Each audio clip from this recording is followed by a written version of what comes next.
नमस्कार प्रिय विद्यार्थियों, आप सभी का चंद्रिका ऑनलाइन क्लासेस में स्वागत है। जैसा कि हम पिछले वीडियो में बता चुके हैं कि हिंदी साहित्य का इतिहास को बता दिए हैं। उसके बाद आपको दूसरा वीडियो में लेखक परिचय को बता दिए हैं। और आज हम लोग हिंदी व्याकरण को देखेंगे कि क्लास 10th में कौन कौन से पॉइंट व्याकरण से पूछे जाते हैं, कौन कौन से व्याकरण का महत्वपूर्ण पॉइंट हैं जो कि बोर्ड परीक्षा में सीधे आते हैं। और वो प्रश्न वो पॉइंट आ जाने के बाद विद्यार्थी फंस जाता है। तो उन सभी पॉइंट के ऊपर उनको दिखा देते हैं कि आप लोगों को कौन कौन से पॉइंटों को पढ़ना है क्लास 10th में। तो देखते होंगे पीछे लिखा है हिंदी व्याकरण, तो दिखा रहे हैं आपको पॉइंट को।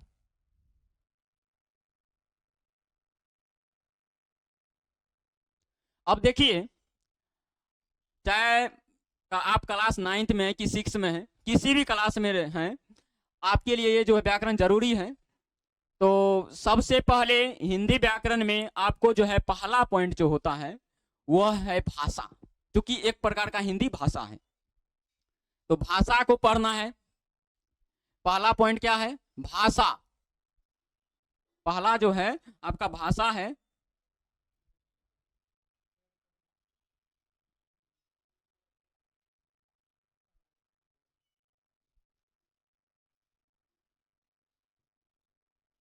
पहला है आपका भाषा। और इसके बाद आपको अगला पॉइंट जो पढ़ना है वो है आपका शब्द। भाषा किसे कहते हैं उनको बताएंगे। उसके बाद आपको शब्द को पढ़ाएंगे। इसके बाद संज्ञा आपको पढ़ने के लिए अगला पॉइंट में मिलेगा। तब जाकर के लिंग है, लिंग पढ़ाएंगे। इसके बाद वचन पढ़ाया जाएगा। उसके बाद आपको कारक बताएंगे कि कारक क्या है। छठा चैप्टर हो गया। तब जाकर के आपको सर्वनाम को बताने का काम करेंगे। सर्वनाम क्या है, विशेषण क्या है। और इसके बाद आपका अगला पॉइंट है नंबर, वो है क्रिया। इसके बाद आपका हिंदी व्याकरण का 10वां नंबर वो है आपका काल। तो काल को भी बताएंगे। इसके बाद देखिए, हिंदी व्याकरण का आपका 11वां नंबर का अध्याय है वो है अवयव। इसके बाद हिंदी व्याकरण में आपको पढ़ाएंगे वाक्य, यानी वाक्य क्या है, वाक्य के विषय में बताएंगे। इसके बाद हिंदी व्याकरण में आपको अगला पॉइंट आपको पदबंध बताएंगे, यानी ये आपको ये 13 नंबर का हो गया। इसके बाद हिंदी व्याकरण में आपको अगला पॉइंट वो संधि बताएंगे। इसके बाद आपको अगला पॉइंट उपसर्ग है। उपसर्ग कितने प्रकार के होते हैं, उपसर्ग क्या है, उनके विषय में बताएंगे उपसर्ग के क्लास में। इसके बाद आपका अगला पॉइंट है उपसर्ग के बाद प्रत्यय। प्रत्यय को बताया जाएगा। 16 नंबर का हो गया। इसके बाद आपका अगला अध्याय है वो है समास। समास को बताएंगे। और इसके बाद आपको हिंदी व्याकरण का महत्वपूर्ण पॉइंट वो है पर्यायवाची शब्द, जो कि सीधे तौर पर पूछ दिया जाता है। ये हो गया आपका पर्यायवाची शब्द। इसके बाद आपको हिंदी व्याकरण में अगला पॉइंट बताने का काम करेंगे। अगला है विपरीतार्थक शब्द। इन्हीं को दूसरा भाषा में हम लोग कहते हैं विलोम शब्द, यानी विलोम शब्द यानी उल्टा शब्द। और आपका अगला अध्याय है हिंदी व्याकरण का वो है अनेक शब्दों के बदले एक शब्द। अनेक शब्दों के बदले एक शब्द, यानी ये आपका 20 नंबर का हो गया। फिर आगे देखिए, अगला पॉइंट आपका 21 नंबर में मुहावरे एवं लोक्तियां। मुहावरा और लोक्तियां, ये दोनों में, इन दोनों के अंतरों को बताएंगे कि मुहावरा क्या है, लोक्तियां किसे कहते हैं, इनके विषय में बताया जाएगा आपको। फिर आपका अगला अध्याय है क्लास 10th में महत्वपूर्ण, वो है शब्दों की अशुद्धियां। हम कोई शब्द लिखते हैं तो उसमें हम लोगों को लिखने के क्रम में कुछ ना कुछ शब्द क्या करते हैं, उनको गलत कर देते हैं। तो उन शब्दों की अशुद्धियां को हम लोग पढ़ेंगे कि शब्द को किस प्रकार से शुद्ध रूप में लिखना है, किस प्रकार से अशुद्ध रूप, मतलब कौन सा रूप अशुद्ध होता है। इसके बाद आपका व्याकरण में अगला पॉइंट मिलेगा वह है वाक्यों की अशुद्धियां। शब्द का अशुद्धि को देख करके वाक्य अशुद्धि को बताएंगे।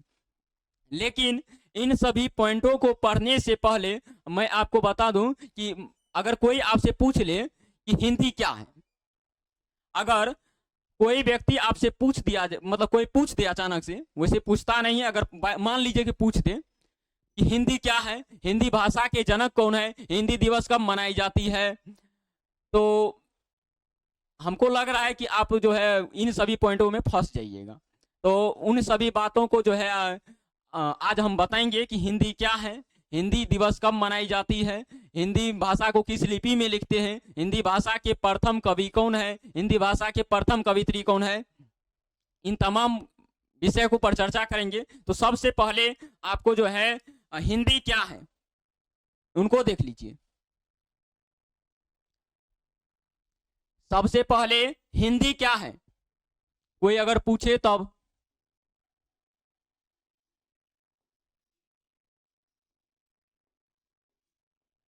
पहला हो गया, पहला प्रश्न, हिंदी क्या है।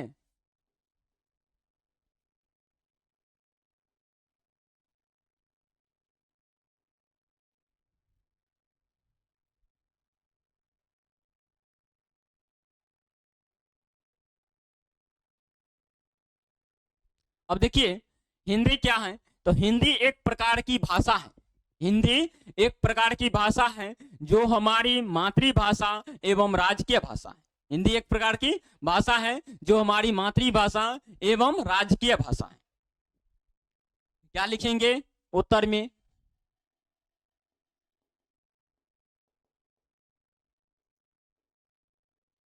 हिंदी एक प्रकार की, हिंदी एक प्रकार की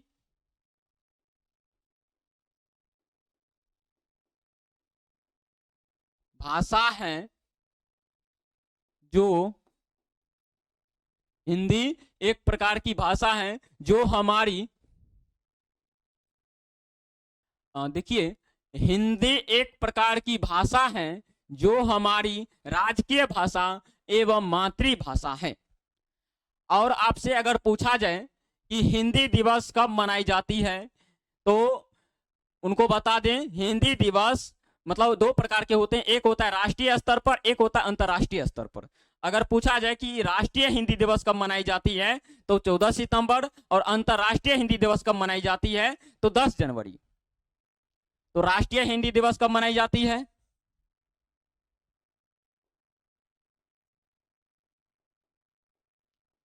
राष्ट्रीय हिंदी दिवस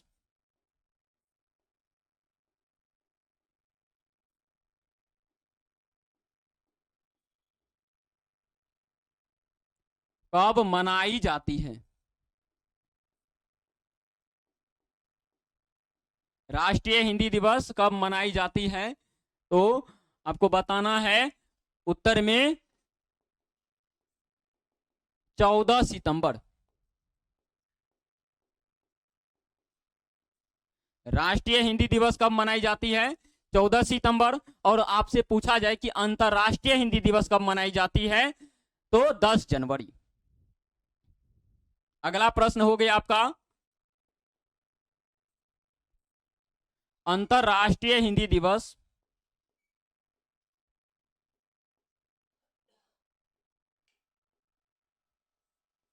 अंतरराष्ट्रीय हिंदी दिवस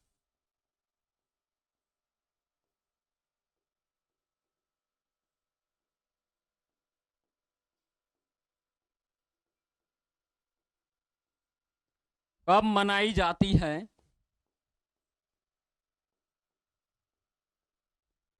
अंतरराष्ट्रीय हिंदी दिवस कब मनाई जाती है तो उत्तर हो जाएगा आपका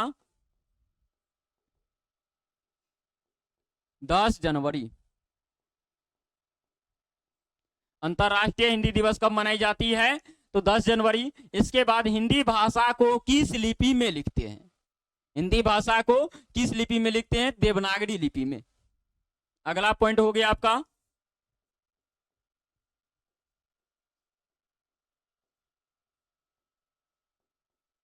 हिंदी भाषा को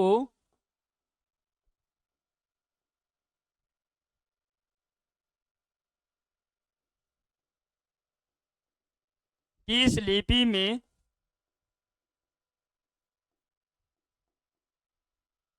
लिखी जाती है?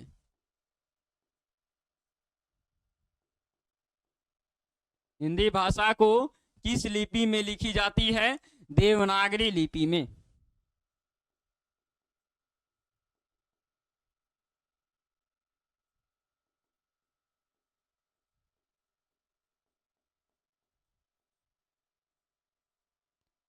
देवनागरी लिपि। इसके बाद आपका जो है हिंदी भाषा के प्रथम कवि कौन है? तो हिंदी भाषा के प्रथम कवि कौन है? हिंदी भाषा के प्रथम कवि सरहप्पा है।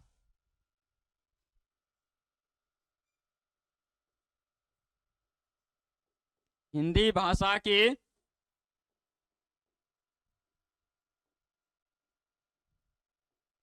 प्रथम कवि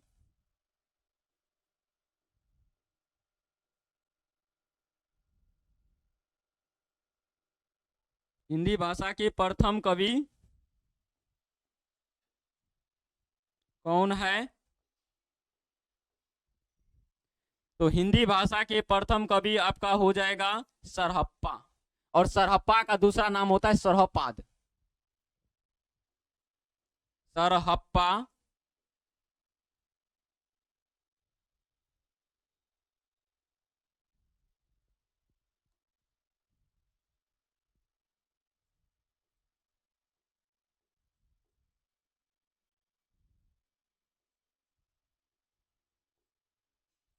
सरहप्पा या सरहपाद।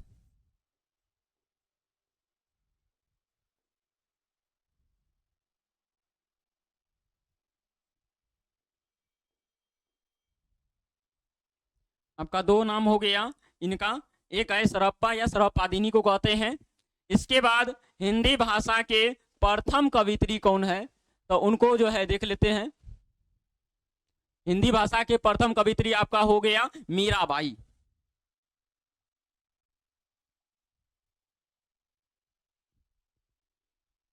कितना नंबर तक हो गया था आपका? 5 नंबर। अगला नंबर हो गया आपका 6। छठा नंबर में हो गया हिंदी भाषा के प्रथम कवित्री कौन है?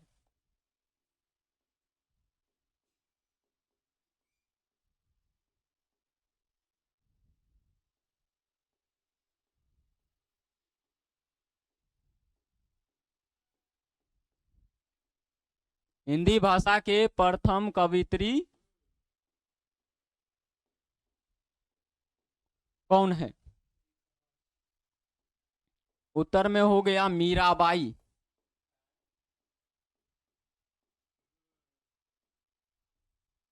हिंदी भाषा के प्रथम कवित्री कौन है? मीराबाई। उसके बाद हिंदी भाषा के जनक कौन है? ये भी महत्वपूर्ण पॉइंट है, पूछा भी जाता है। हिंदी भाषा के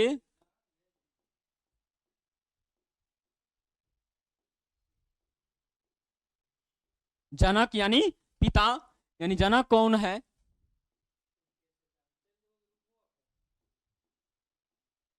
हिंदी भाषा के जनक कौन है? तो आपको भारतेंदु हरिश्चंद्र।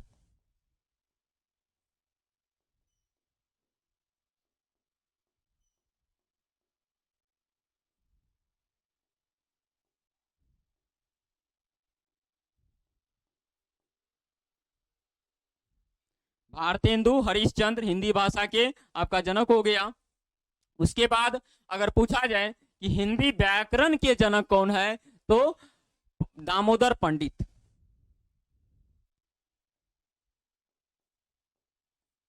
हिंदी व्याकरण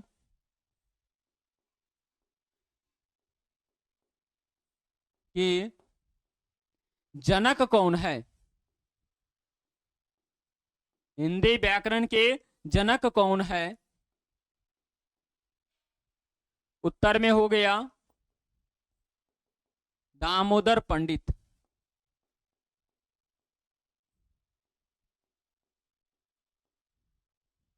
हिंदी व्याकरण के जनक कौन है? दामोदर पंडित। क्योंकि इनका जो है सबसे पहला जो है ग्रंथ पहला मिला था इनका, इसलिए इनका जनक माना गया है। वैसे हिंदी व्याकरण में जो है कई तरह के जनक जो है आपको मिल जाएंगे, लेकिन सबसे पुराना जो है ग्रंथ इन्हीं का है। इसके बाद अगला है आपको कि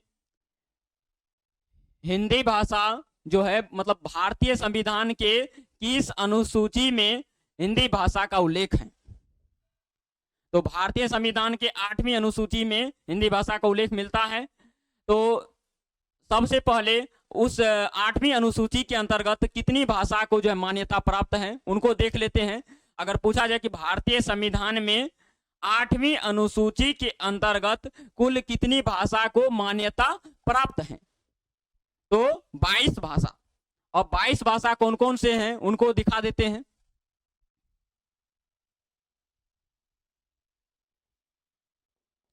सबसे पहले लिखिए भारतीय संविधान के भारतीय संविधान के 8वीं अनुसूची के अंतर्गत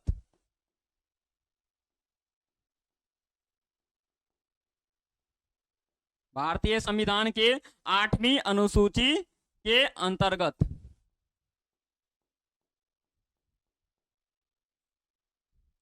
कुल कितनी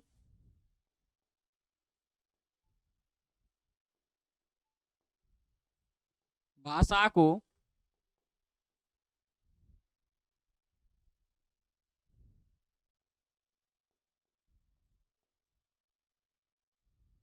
मान्यता प्राप्त है।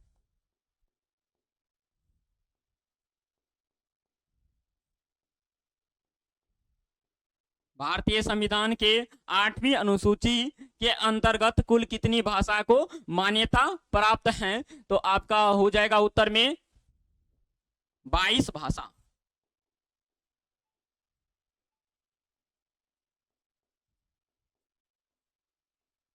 बाईस भाषा हो गया। इसके बाद आपको बता दें कि भारत की प्रथम देव भाषा कौन सी है, तो संस्कृत हो जाएगा और पाली भी मिलेगा। भारत की प्रथम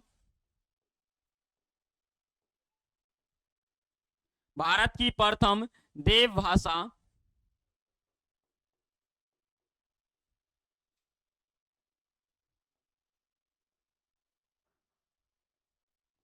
कौन सी है,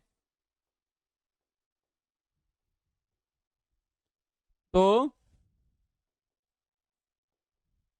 संस्कृत या पाली।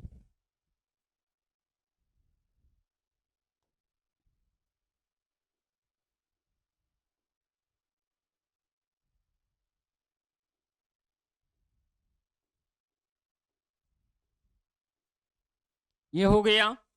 अब जो है यहाँ पर जो हम पॉइंट लिखे हैं, भारतीय संविधान के 8वीं अनुसूची के अंतर्गत कुल कितनी भाषा को मान्यता प्राप्त है, तो 22 भाषा को। लेकिन 22 भाषा कौन कौन से हैं उनके ट्रिकों को दिखाएंगे कि उनका जो है किस प्रकार से याद रखने के लिए ट्रिक है। हम एक ट्रिक जो है आपको दे रहे हैं, क्योंकि 22 भाषा है, 22 भाषा का नाम याद रखना बड़ा मुश्किल है, इसलिए जो है 22 भाषा का ट्रिक को बताएंगे कि कौन कौन से भाषा है और उन भाषा का क्या क्या नाम है, उन सभी के ऊपर जो है चलिए देख रहे हैं।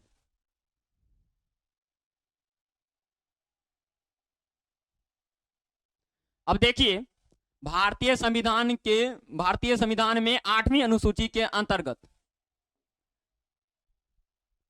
कितना नंबर तक हो गया था आपका, 10 नंबर तक हो गया था, 11 नंबर का हो गया अगला पॉइंट। भारतीय संविधान भारतीय संविधान भारतीय संविधान के 8वीं अनुसूची के अंतर्गत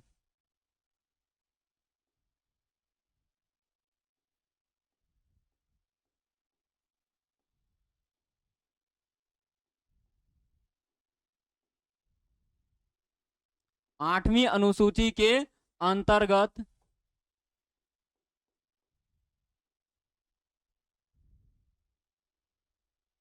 बाईस भाषा निम्नलिखित हैं।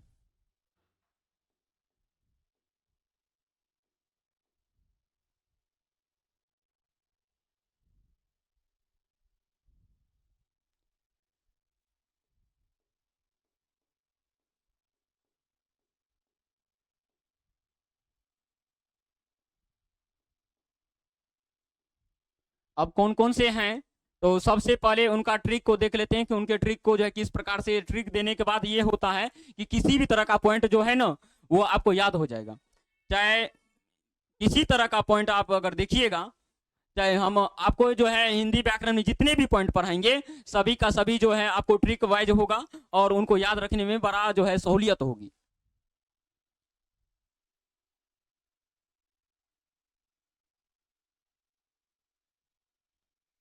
देखिए इनका ट्रिक है इस प्रकार से, KTM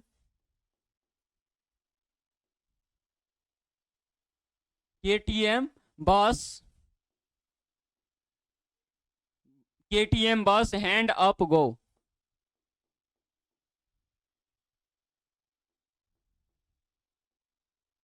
ये जो है इसका ट्रिक हो गया KTM। और देखिए बस में जो है ना स्पेलिंग में देखिएगा तो BUS होता है, लेकिन यहाँ पर ट्रिक बनाए हैं तो इसलिए जो है यहाँ पर यू को जो है लोप कर दिए हैं। तो आपका हो गया KTM बस और हैंड अप गो, यानी KTM बस लो और हाथ ऊपर करके चलो, इस तरह का एक ट्रिक हो गया।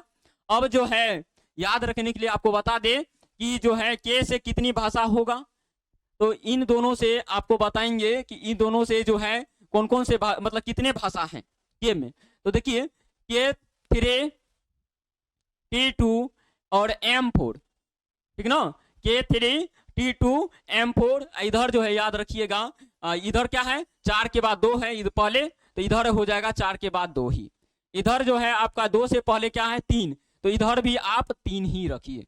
अब जो है इस तरह से, अब देखिए के से जो है 3 भाषा होंगे, T से 2 भाषा, M से 4 भाषा, B से 2 भाषा और S से 3 भाषा। तो अब देखिए 3 2 5, 5 4 9, 2 11 और इसके बाद 11 3 आपका हो गया 14, यानी इधर 15 16 17 18 19 20 21 22, इस प्रकार से 22 भाषा है। तो अब 22 भाषा कौन कौन से हैं उनका नामों को लिख रहे हैं।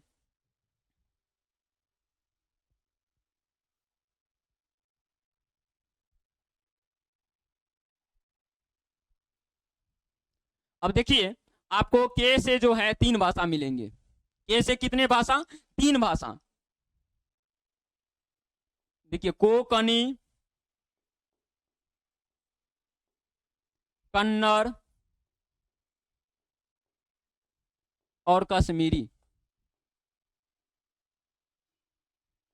कोंकणी, कन्नड़, कश्मीरी।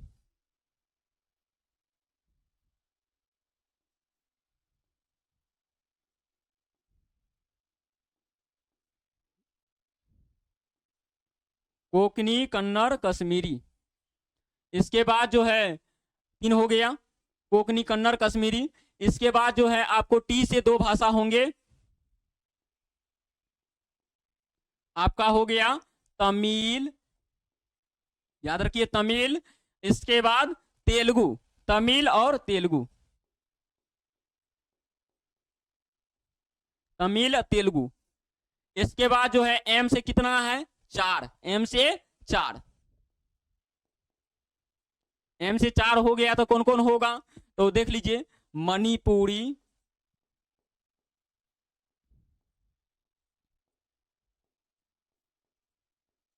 मलयालम, मैथिली जो अपना क्षेत्र में बोलते हैं,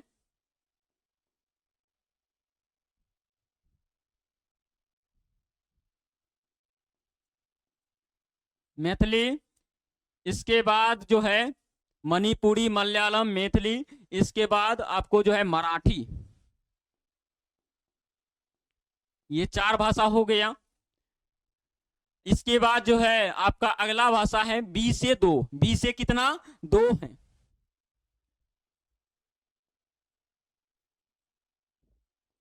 बी से 2 भाषा आपको जो है बंगाली और एक होता है बोडो।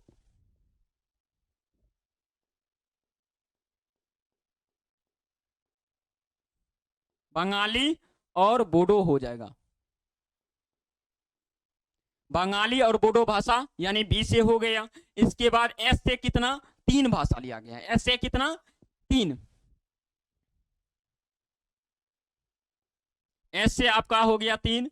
पहला है संस्कृत, संथाली, संस्कृत, संथाली और सिंधी।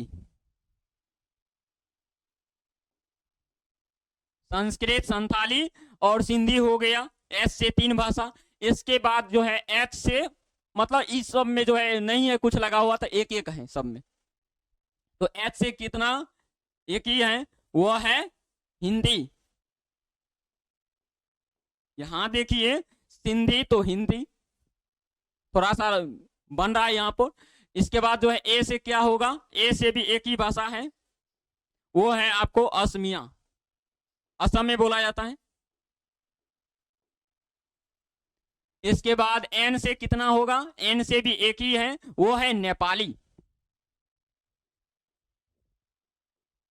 एन से नेपाली।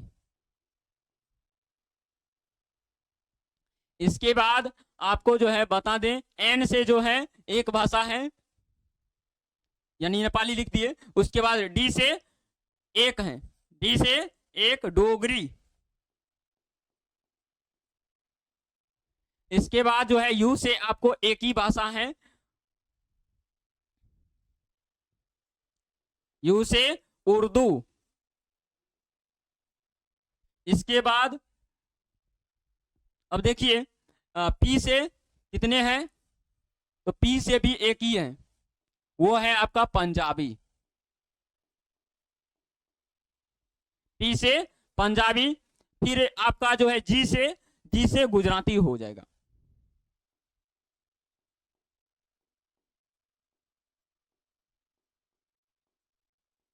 जी से गुजराती, और ओ से आपको जो है वो उड़िया हो जाएगा, ओ से उड़िया।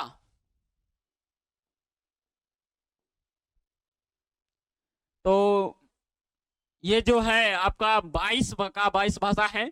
अब यहां पर देख लीजिए कि ऐसे 3 को भाषा हो गया, कोंकणी, कन्नड़, कश्मीरी, टी से तमिल, तेलुगु, एम से 4 मणिपुरी, मलयालम और मैथिली, मराठी।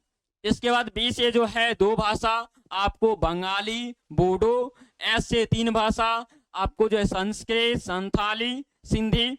इसके बाद एच से जो है हिंदी, ए से असमिया, एन से नेपाली, डी से डोगरी, यू से उर्दू और पी से पंजाबी, जी से गुजराती, ओ से उड़िया। उड़िया आता है, उड़िया भी लिखा जाता है इनको, जो कि ओडिशा में बोला जाता है। तो अब एक बार गिन लीजिए सभी को। आपका एक हो गया पहला, कोंकणी 1, कन्नड़ 2, कश्मीरी 3, यानी 1 2 3 4 5 6 7 8 9 10 11 12 13 14 15 16 17 18 19 20 21 22, क्योंकि इनका 2 नाम है, इसी तरह से लिखा जाता है इनको। तो 22 का 22 भाषा हम आपको दिखा दिए कि ये जो है आपको हिंदी भाषा, मतलब क्या कहते हैं, भारतीय संविधान के 8वीं अनुसूची के अंतर्गत कुल कितनी भाषा थी, वो जो है आपको 22 भाषा थे। 22 का 22 भाषा यही सब है। अब जो है आपको बताएंगे कि भाषा भाषा तो कई बार आया है, लेकिन भाषा क्या होता है, भाषा किसे कहते हैं, तो भाषा किसको कहेंगे। अब जैसे हम लोग कोई शब्द को जो है बोलते हैं, तो किस तरह से बोलते हैं, एक भाषा रहता है, चाहे हमारा हिंदी हो या संस्कृत हो, किसी तरह का भाषा होता है। तो भाषा किसको कहेंगे, तो जरा उनको हम देख लेते हैं। अब देखिए हमारे सामने एक पॉइंट है कि भाषा क्या है, भाषा किसे कहते हैं। क्योंकि भाषा किसे कहते हैं, तो मतलब भाषा जो है मतलब किसी भी ध्वनि के वर्ण, किसी भी ध्वनि चिन्ह, मतलब किसी तरह का मूल ध्वनि को भाषा कहते हैं। जो हमारे मुख से निकलता है वह मुख्य ध्वनि, वह भाषा कहलाते हैं। किसी तरह का भाषा हो तो इनको जो है कह सकते हैं इस तरह से, भाषा वह साधन है, यानी माध्यम है।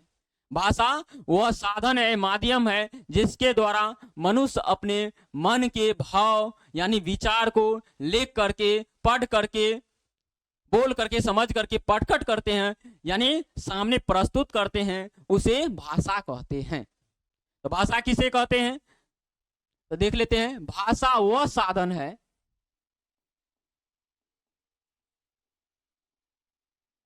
भाषा वह साधन है, साधन या इन्हीं को हम कह सकते हैं माध्यम। भाषा वह साधन या माध्यम है जिसके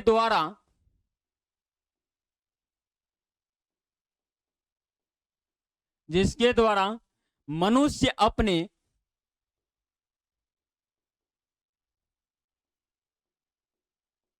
मनुष्य अपने मन के भाव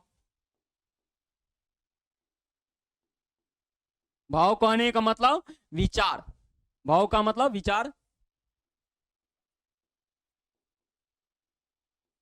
मन के भावों को लिखकर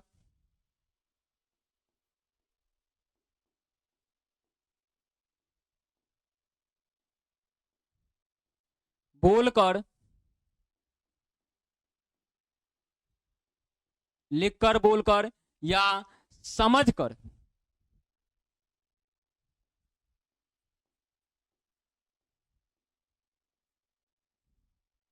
आसानी से प्रकट करते हैं।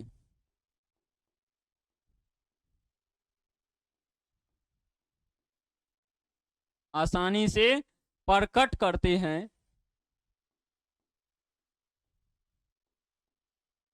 उसे भाषा कहते हैं।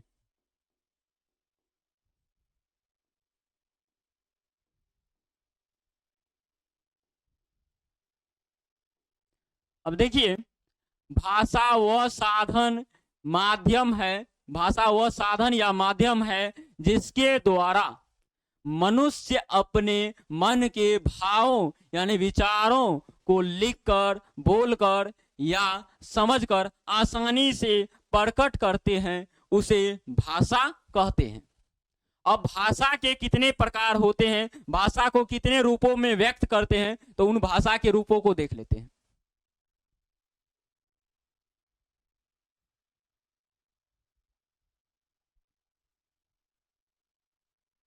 देखिए, भाषा के रूप,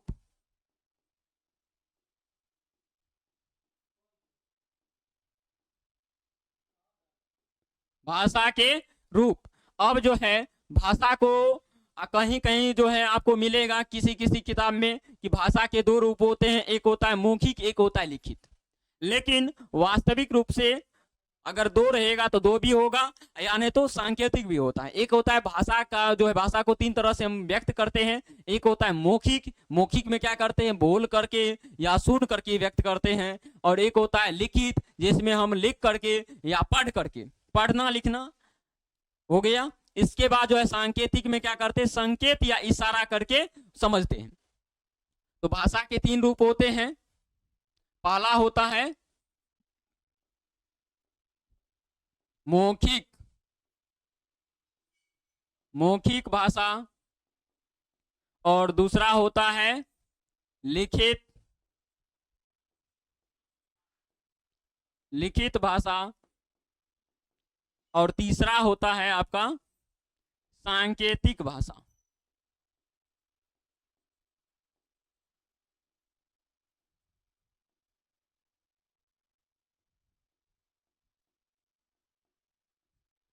पहला हो गया मौखिक, दूसरा हो गया लिखित, और तीसरा हो गया सांकेतिक।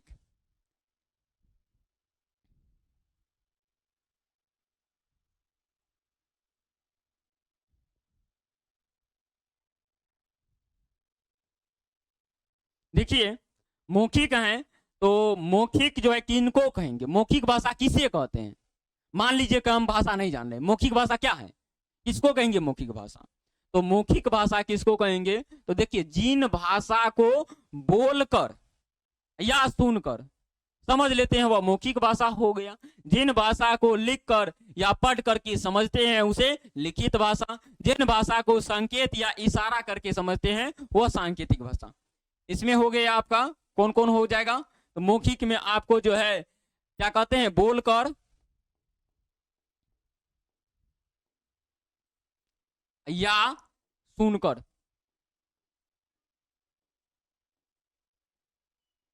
बोलकर या सुनकर समझेंगे तो उसे मौखिक। इसके बाद लिखित किसको कहेंगे, तो जिनको लिखकर या पढ़कर। जैसे अभी हम लिख रहे हैं तो लिखने के साथ जो है पढ़ना लिखना दोनों चल रहा है, तो ये लिखित भाषा हो गया। और जैसे हम बोल रहे हैं, बोलने के क्रम में जैसे हम बोल रहे हैं तो आप लोग सुन भी रहे हैं, तो ये बोलना और सुनना जो है ये आपका मौखिक भाषा में आ जाएगा। इसके बाद होता है एक और, वो है संकेत या इशारा करके। संकेत, इनको क्या करते हैं, संकेत या इशारा करके समझते हैं।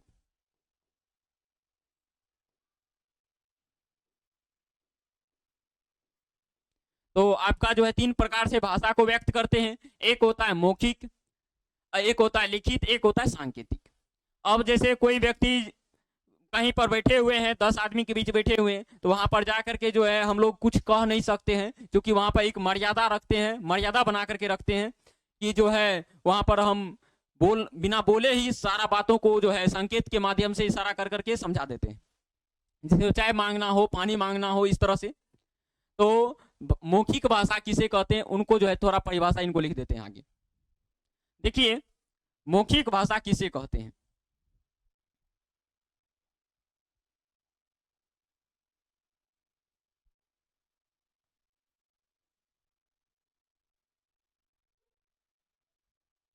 देखिए पहला होगा मौखिक।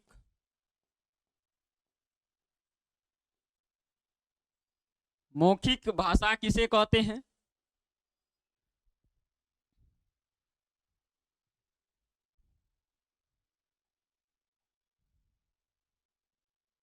अब देखिए जिन भाषा को,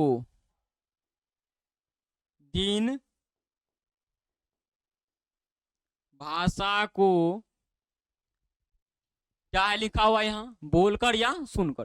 जिन भाषा को बोलकर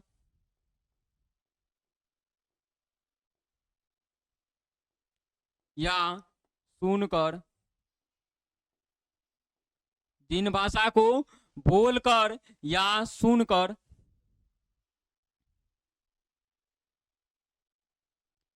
आसानी से प्रकट करते हैं,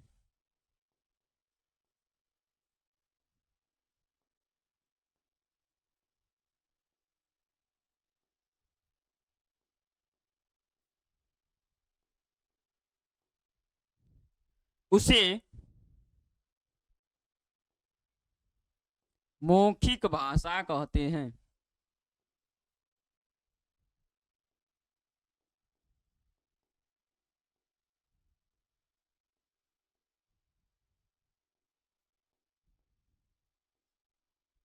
अब हो गया आपका मौखिक भाषा। जिन भाषा को बोलकर या सुनकर आसानी से प्रकट करते हैं उसे मौखिक भाषा कहते हैं।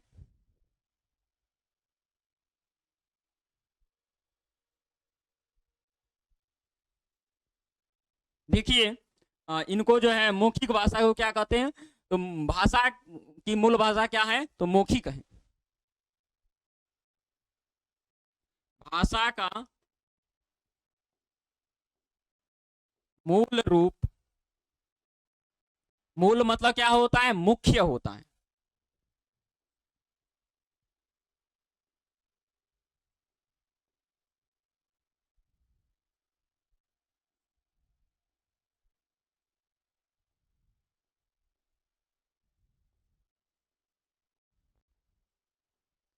भाषा का मूल रूप मौखिक है।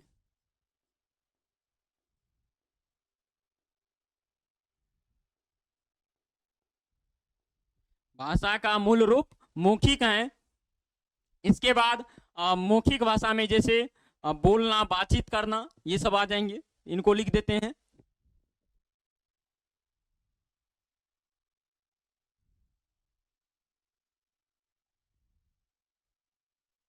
अब देखिए जैसे में हो जाएगा इसका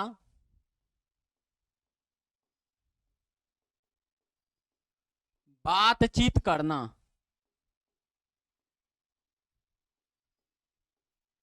बातचीत करना, शोरगुल करना,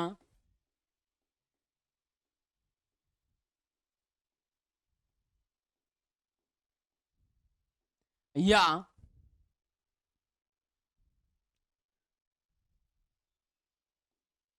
जैसे हम लोग टीवी सब देखते हैं, तो उसमें जो है अगर टीवी देखने के क्रम में वहां पर देखिए बहुत टीवी दो तरीका से लोग देखते हैं। जैसे बातचीत करके, मतलब जैसे टीवी को देख करके समझ लेते हैं, और कुछ ऐसे व्यक्ति होते हैं जो देख करके उनको पढ़ करके भी समझते हैं। तो यहाँ हम जो है सुन करके समझने की बात कर रहे हैं। तो जैसे गाना सुनना, टीवी देखना,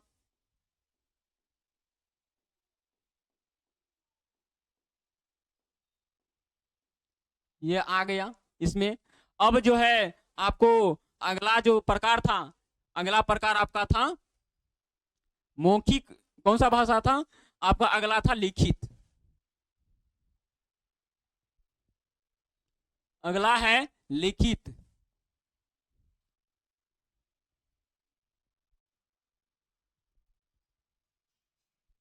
अब देखिए दूसरा नंबर का है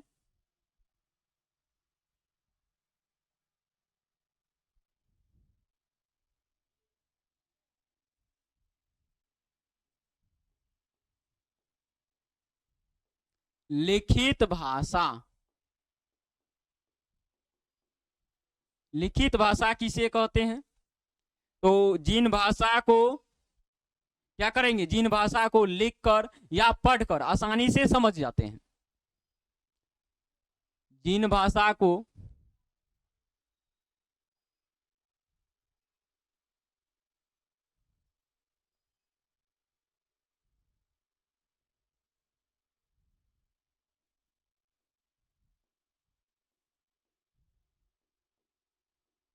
जिन भाषा को लिखकर या पढ़कर आसानी से समझते हैं,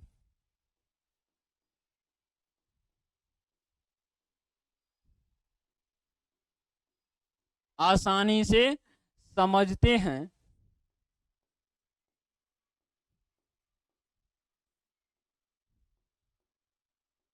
उसे लिखित भाषा कहते हैं।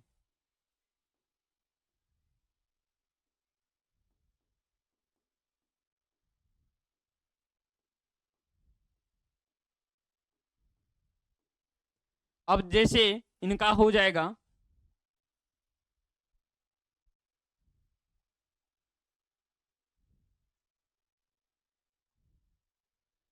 जैसे में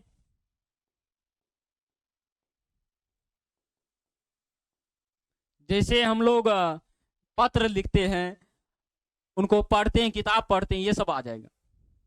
पत्र लिखना,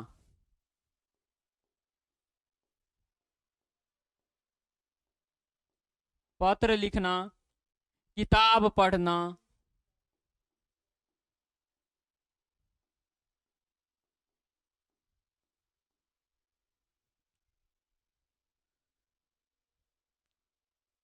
कहानी लिखना,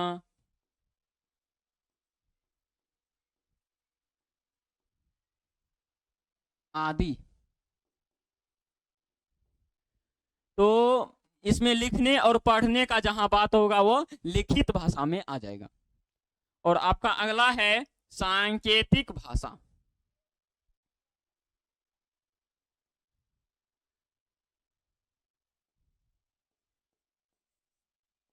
अगला है सांकेतिक भाषा।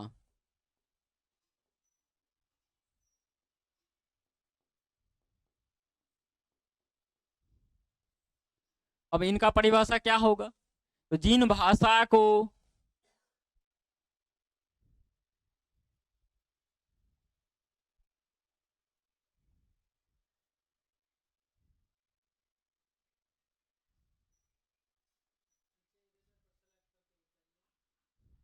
जिन भाषा को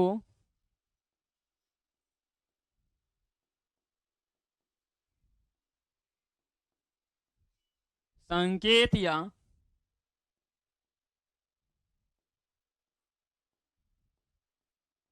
इशारा करके समझते हैं।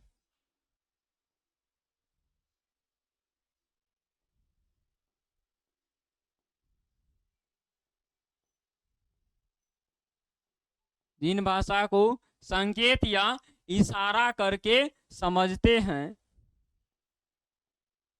उसे सांकेतिक भाषा कहते हैं।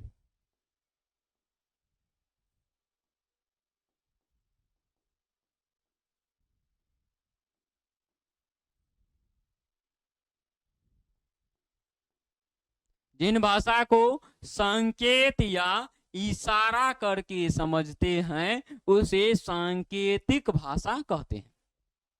अब जैसे में क्या होगा, तो सबका जैसे तो लिखे हैं, इनका भी जैसे होता है। इनका जैसे तो मान लीजिए कि हाथ के इशारे करके पानी का मांगना, उसके बाद जो ट्रैफिक पुलिस के द्वारा जो होता है वह इशारा कर करके भीड़ों को हटाना।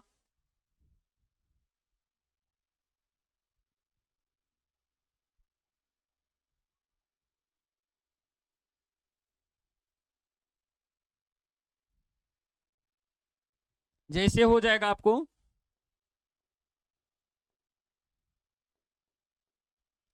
हाथ के इशारे करके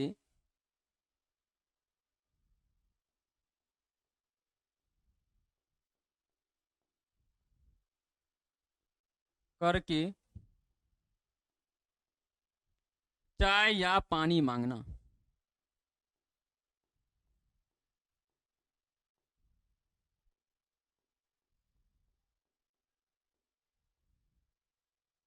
इसके बाद और जो है दूसरा दे देते हैं, दूसरा एग्जाम्पल, जैसे ट्रैफिक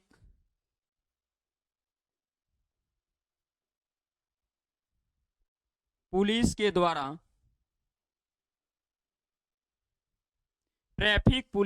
द्वारा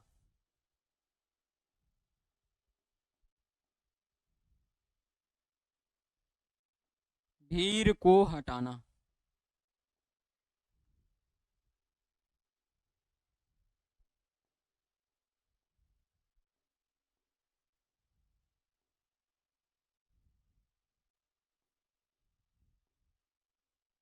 तो आपका जो है लिखित, मौखिक, सांकेतिक तीनों करवा दिए, तीनों भाषा जो है हो गया। तो भाषा को बता दिए कि इसके बाद जो है आपको अगला टॉपिक है वो है लिपि।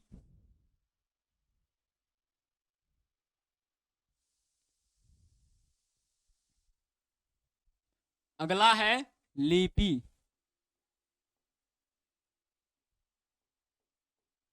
इस लिपि को कहते हैं इंग्लिश में स्क्रिप्ट। जैसे कोई भी चीज बोलने के लिए एक पहले से स्क्रिप्ट तैयार करते हैं, तो इन्हीं को जो है लिपि को ही इंग्लिश में स्क्रिप्ट कहते हैं।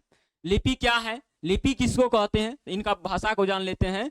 देखिए, भाषा की मूल ध्वनि चिन्हों को लिखने की तरीका यानी विधि को लिपि कहते हैं।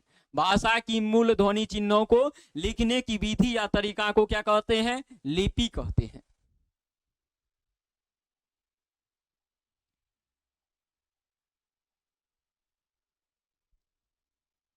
भाषा की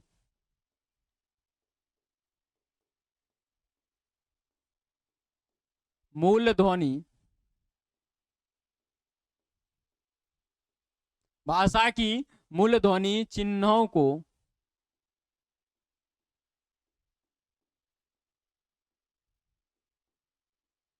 लिखने की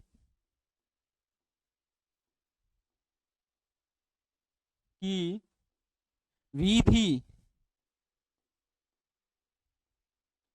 या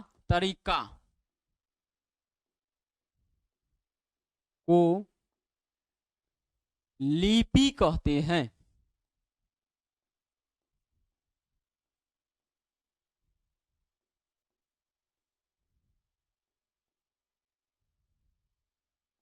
भाषा की मूल ध्वनि चिन्हों को लिखने की विधि या तरीका को लिपि कहते हैं।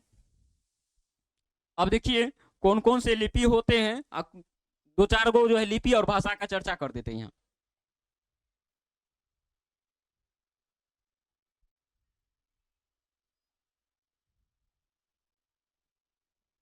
अब जैसे यहाँ पर पहले ले लेते हैं भाषा, इधर ले लेते हैं लिपि। किस भाषा को किस लिपि में लिखते हैं इनको देख लेते हैं। सबसे पहला होता है हिंदी।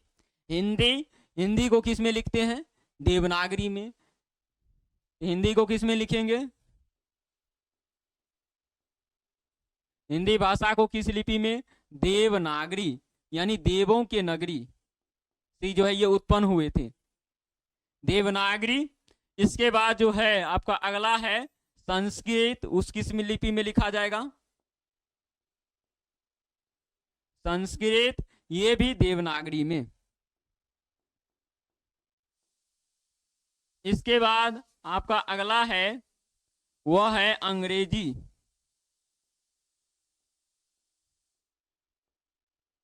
अंग्रेजी को किस लिपि में लिखते हैं? तो इसको रोमन में लिखते हैं।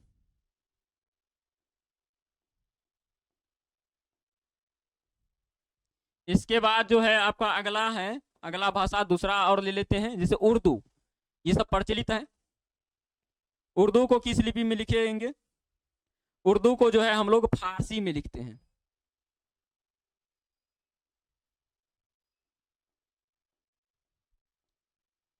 उर्दू को फारसी। अब बहुत आदमी जो कहता है उर्दू फारसी, मतलब क्या? उर्दू का लिपि क्या होता है? फारसी होता है। उसी प्रकार से एक और है जैसे पंजाबी। पंजाबी को किस लिपि में लिखेंगे? गुरुमुखी। पंजाबी को गुरुमुखी लिपि में लिखेंगे।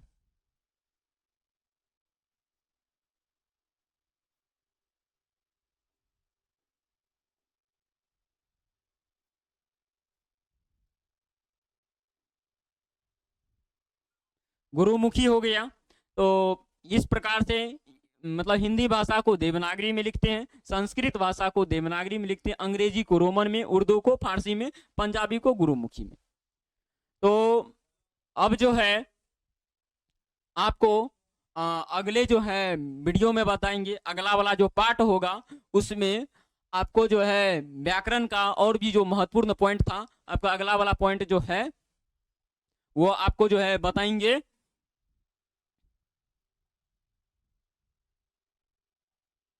आपका वर्ण जो था उन वर्ण को बताएंगे। अगला पॉइंट जो है आपको वर्ण है, उन वर्ण को जो है चर्चा करेंगे अगला वाला पॉइंट में। तो अगला वीडियो में हम मिलते हैं वर्ण के साथ कि वर्ण किसको कहते हैं और वर्ण के कितने प्रकार होते हैं। अगला जो वीडियो मिलेगा वह वर्ण के ऊपर लेकर के आएंगे और वर्ण को कितने भागों में बांटेंगे, व्याकरण किसे कहते हैं, और सभी चीजों को जो है अगला वाला वीडियो में बताएंगे। व्याकरण किसे कहते हैं, व्याकरण के कितने प्रकार होते हैं, उन तमाम वीडियो के साथ जो है मिल रहे हैं अगला वीडियो में। तो धन्यवाद, आज के लिए बस इतना ही। जय हिंद, जय भारत।